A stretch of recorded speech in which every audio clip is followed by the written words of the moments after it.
Welcome to Collingswood Listens. I'm your host, Grace Hopper, and I'm here today with special guest, Laura Stark. Hi, Laura. Hi, Grace. How Thanks are you? for coming on our show today. This was so exciting to get to be able to spend some time and kind of unpack things between you and I. So excited to have you on the magazine and dive a little bit deeper into who you are. Thanks for having me.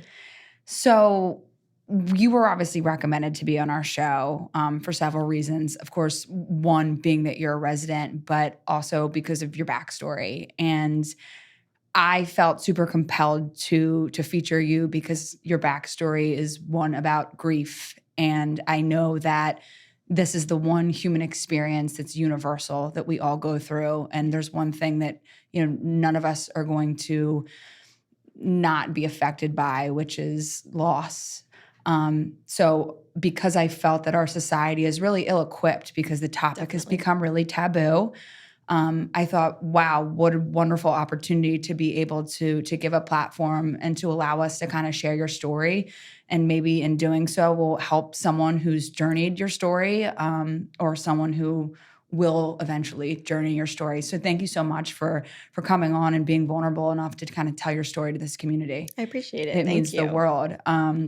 So let's just start from the top. Sure. How did you discover Collingswood? Because you've been a 10-plus year resident, Yes. correct? It was just 11 years in March. Okay. And I was married to Rich, and we were living in Cherry Hill at the time, and we're looking to open a business. So our goal was to open this float tank business. I don't know if you know. Do you know float tanks? Of course I do. So at the time, there were none around here, and Rich was really into it, and he was going up to New York to do it.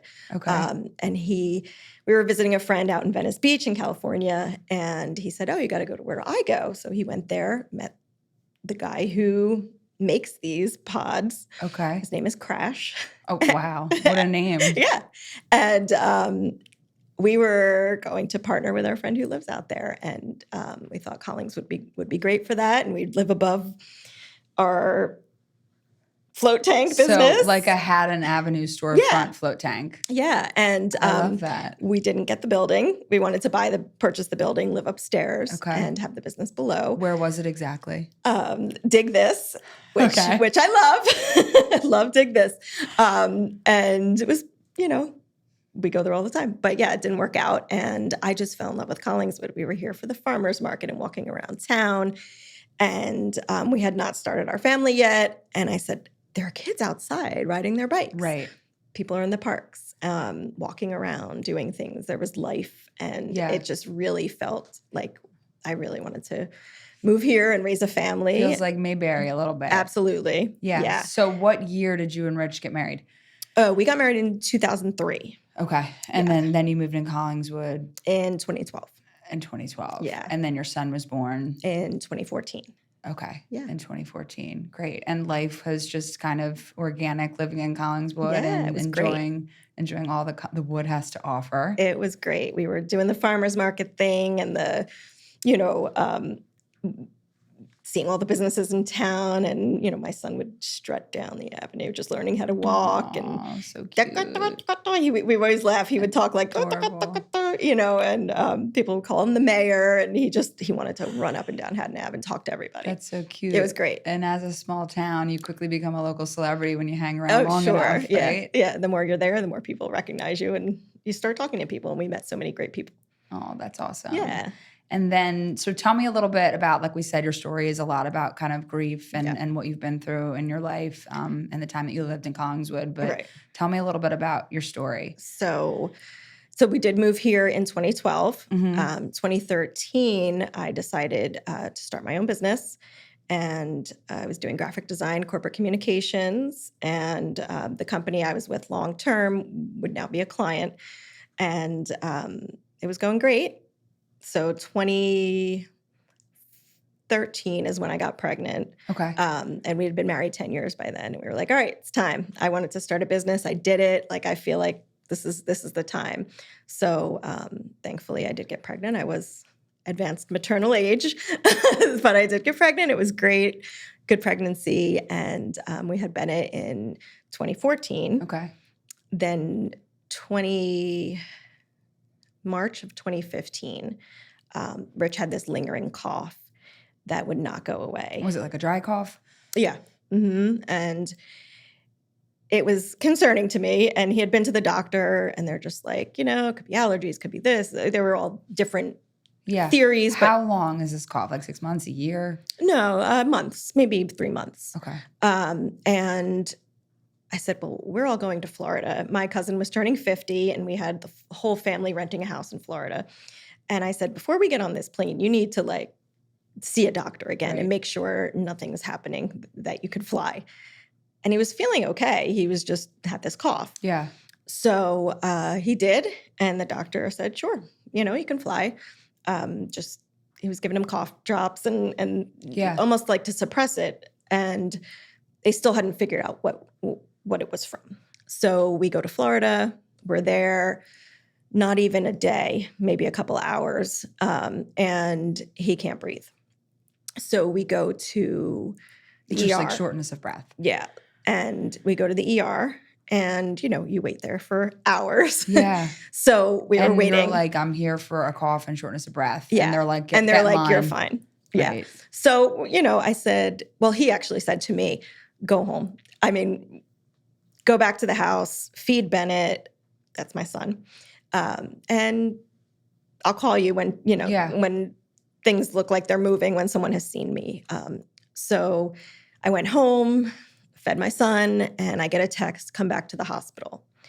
And I was like, okay, what's going on? Just get here. Oh, geez. Yeah. So I was like, well, you're going to tell me. I don't want to text this. I said, great, I'll call you.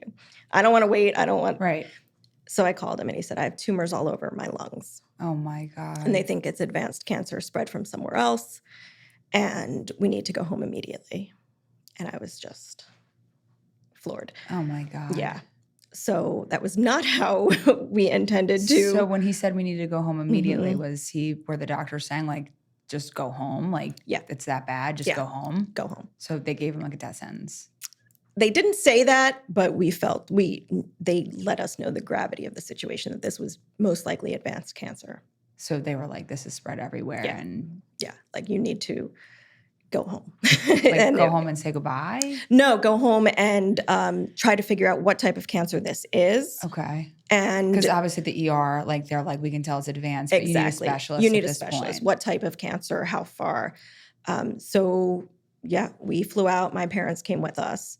Flew out the next morning, and he brought him right to the ER and had spoken to a friend of ours who was an oncologist and who got him transferred to Penn with this specialist that he highly recommended. And we did that, and he started chemo the next day. There was no wasting. It was at that point. Was it? Well, let's just slow this. Let's just keep it at bay. Exactly, until we figure out everything out. So he's going through all these tests and inpatient and doing chemo. And how do they test for that? They just go through every MRI. Is it an MRI? There's everything. There's PET scans and blood work and.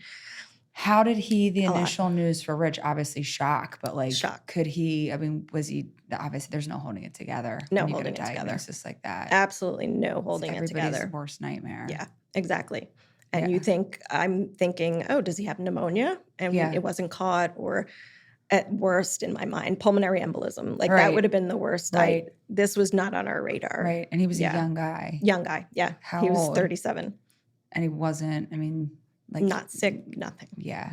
Okay. He was practicing jujitsu and working out, and it's crazy. Well, what's amazing, I feel about cancer and so frightening is that people don't know that they have it until they're dying. Right. And it's you can be at the gym and people running marathons, and then all of a sudden, they fall down ill. Right. And it's such a silent killer. It is. So how long were the therapies that you went through with Rich? Was that? So he went through, he was, released from the hospital within a week, and found out it was testicular cancer that had spread. And, went to his lungs. There was a spot on his brain. It did not look good. Spot on his brain. Yeah. So it got that far that fast. It did. Did they say it was just so aggressive? Very aggressive. Yes. Very aggressive. From the time that they think that he got cancer, from the time that it took over his body, what do they think it was a 6 month? They're not sure. Yeah. They're not entirely sure. Then they didn't want to pinpoint that. Yeah. But they knew that because it was whatever type this was, that it would probably respond very well to chemo. So they were not saying this was a death sentence at this point. They were saying, fight. You're a young guy, you're healthy, and you can fight it. So he did, and he did great. Like his tumor markers and all these numbers that you follow very closely when you're in these situations were going down. And the last step for him was this surgery to remove the remaining tumor. Okay. Everything was cleared in his lungs. Spot in the brain was gone. There was a lot of hope. A lot of hope. And he was doing great. He couldn't get too far into the hope side. He was still saying, okay, if I die, I want you to meet someone else. He was very much in that mindset. And I was like, but you're doing great. I think maybe he knew something. I don't know. Because he wouldn't get too far into the hope. He was more into this is what this is what, I want for you. Oh my goodness. Which was very hard for me because I was very much in the hope section of my brain, Right. So yeah, he went in for this surgery and he never came out. Unfortunately, there was complication after complication. His body was so worn down from the chemo and all the treatments that, he just went down. It was about 6 weeks in the hospital where he just went downhill. Okay. And so they didn't really have answers for why it happened the way it happened. Did he, before he went into that surgery, do you feel like he had like an inkling of thinking he wouldn't come out? I think he did. Isn't it so weird? It is. It is.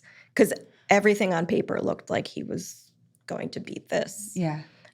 And be the Lance Armstrong story, because they had similar cancer. But yeah, I almost think he knew. Yeah. It's so hard. Yeah. And how courageous of him to be like, I want you to move on and be with someone else. Yes. I can't say that I would say that to my husband, but I guess when you're in the darkest hour, you don't know. You have a lot of time to think, and he was very much in that mindset. So from the time that he was diagnosed to the time that he actually passed, what was the duration? 5 months. So fast. So everything happened so quick. Very quickly, yes. So how did you manage being at the hospital, watching him suffer, go through these treatments? Like, what was that like? It was awful. Hell on earth. It was awful. Yeah. So yeah, I mean, I'm sitting there and everyone was like, be with your baby. I said, I get that. And I would come home every night and, Yeah. But I felt like I needed to be there, especially toward the end where, he was on life support and I couldn't leave him. Yeah. So I would go every day and I was still working, which people thought was crazy. But I really think that's what kept me from completely losing my marbles. Right. To be honest, it was something else I could focus on. Right. So, I'd be there and, I believed he could hear me. Yeah. We don't know, but and I would talk to him and, make sure he was cool and put cold rags on him. And then I'd go take a meeting in the lounge. And just saying it now, it sounds so crazy. Yeah. And then I'd go you have home. To keep your brain active. I did. That. I did. I couldn't just stare at him all day. I needed to have that break where I still felt a little like me. Yeah. And then I would go home, and usually my son was with either my mom or Rich's sister, and I'd come home. I'd try to eat, which I never really felt like eating much. And then get into bed. I'd bring my son into bed with me and just hold him and he'd sleep and I would just cry and cry and let it all out. And his poor little bald head and I would be covered in my tears. And I would just be like, how is this my life? You're like, it just didn't feel real because we were just so fast. Right. We were just rolling along like you do. You didn't have the time for your brain to wrap itself around what was actually happening. Absolutely. So how then after Rich's passing, when you're home with baby Bennett, like how did you even get through those times? I don't know, to be honest. To be honest, I really don't know. Yeah. I always told myself to just be present. Like when I was with him, I just felt, okay, I'm with him. And when I was with Bennett, just be with Bennett. Just the survival mode. Exactly. And don't you love when people are like, you're so strong. God only gives you what you can handle. Yeah. I'm like you go yourself. and no one that's ever lost anyone in their life would ever make a comment like that. Everything happens for a reason. I'm like, no. That is just a hot knife into the gut. Right. And anyone listening to this, Yes. never, ever Please say don't that. say that to anyone. It's such a terrible thing to say. It really is. And you don't know until you know. I've probably said those things a million times to people. But I think that's why it becomes taboo, because the people who haven't endured this type of pain, they don't know the words around it. Exactly. So for them, it's like they think that it's going to bring peace to offer, verbiage like everything happens for a reason, when it's just, it hasn't been their turn yet. Exactly. And eventually they'll figure it out. So we're going to have grace on those people that make those comments. Exactly. But I never held it against anyone. Of course. No, I understand. But so essentially survival mode, one step at a time, just doing everything you could. Did you have like a support system? Did you have family?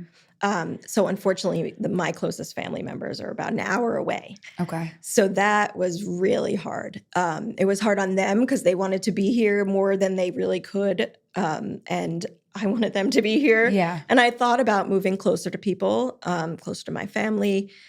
And I think I was at a farmer's market one day, crying behind my sunglasses, seeing all the young families doing things that we were just doing, the year before. And it was just hit me like, I wanted to live here. I wanted to raise a family here. And my family looks very different than I thought it would. But I want this.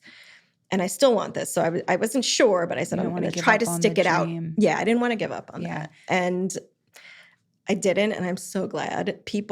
Neighbors would show up with food and just say, hey, do you want to go take a walk? I'll sit with Bennett for a while. That's so great to have the I community. really needed. Yeah. Yeah. Community is everything when you need it, right? Everything, yes. Do you feel like Bennett grew up faster because you had this, because I can imagine being at home with this little baby, I would have put, even though you may or may not intentionally do it, but I would have put so much of my, you needed your husband, you didn't have him, but you had this little boy. I know. And I really tried to avoid all of that. I don't want to cry on this pod. I know. It's hard not to, though, because it's so emotional. It is. And I'm 8 years out now, which is the only reason I'm not crying. Sure. Because we could have had this conversation 3 years ago and I would have been in a puddle. But he has always been like a little old man. So little old He soul. is quick-witted. He is he'll tell jokes that you're like, I didn't even think he would understand sarcasm at such a young age or things like that. And I'm wondering if it was spending so much time just with me. Yeah. I really don't know. Yeah. And I tried not to, put a lot on him. But I think things just happen. Yeah. And was he raised now by very much an extended family because of Rich's absence? I wish I could say that, but no, unfortunately. We had some really close babysitters that helped and became, close to the family. And that was the most I could have. My family is an hour away. They can come on weekends, but if I need to call someone and say, hey, I have something going on at work, or there was no backup like that family-wise. Right. So it was actually really hard. You really did this whole thing on your own. Yes, with Collingswood help. I mean, like I said, there were people, just neighbors who would be wonderful, really, and try to step in as much as they could. And I was very conscious of not trying to ask too much, and I probably should have, because they were very willing to help. Yeah. Well, I can see that, and it's not the first time I've heard that about this town. In retrospect, how do you feel like this loss has changed every detail and aspect of your entire daily life? Everything. It has changed everything, and there was good and bad to it. Bad is, I felt broken for a long time. I didn't feel like myself, and I was trying. And you put a mask up, and you feel, I didn't want our house to be a sad house, for Bennett, and so you disconnect from people a little bit, and don't realize you're even doing it. Most people my age group have never lost a spouse, right? So do you feel like there's some resent too ever because you're sad about, your kitchen sink breaking? I have real on my plate. Yeah, a little bit. I think in the very beginning, but I let go of that rather quickly because it doesn't serve us. It doesn't at all. And I mean, people live in that headspace for years, and I didn't want to be like that. Well, I think when you go through something so traumatic, you have a choice to get up and survive it or be the victim of it. Yep. And you obviously chose to be the survivor of it. Yeah. And it's very admirable. Thank you. What about healing? Like, do you feel like there's been a lot of healing, but is there still healing left to do? I mean, I know it's been quite some time and that you're actually now have a new love in your life. Yes. Which is super exciting. Congratulations on your recent engagement. Thank you. Talk to us a little bit about how things have changed and kind of what it looks like to now walk this path with someone new in your life, but is like there this sense of emptiness still inside? No, I don't feel that sense of emptiness anymore. That active grief stage is gone. Mm-hmm. It was filled, and that will always be a missing piece of me, I guess. I mean, how could it not be, right? It's part of you. Yeah. And it's funny you said heal because I was an English major. I'm a word person. Yeah. So at some point during this process, I don't remember when, I looked up heal. And there were two different definitions. And one was restoring, and of course I'm not going to remember it, but one was more along the lines of you're better now. Right. Yeah, you're good. You're like fixed. Done. And the other was a sense of getting back to wholeness. And I was like, okay, so wholeness doesn't necessarily mean fixed or that didn't happen to you. It's all formative and it's part of the whole and it's part of me. It's just not my entire story anymore. Interesting. Yeah.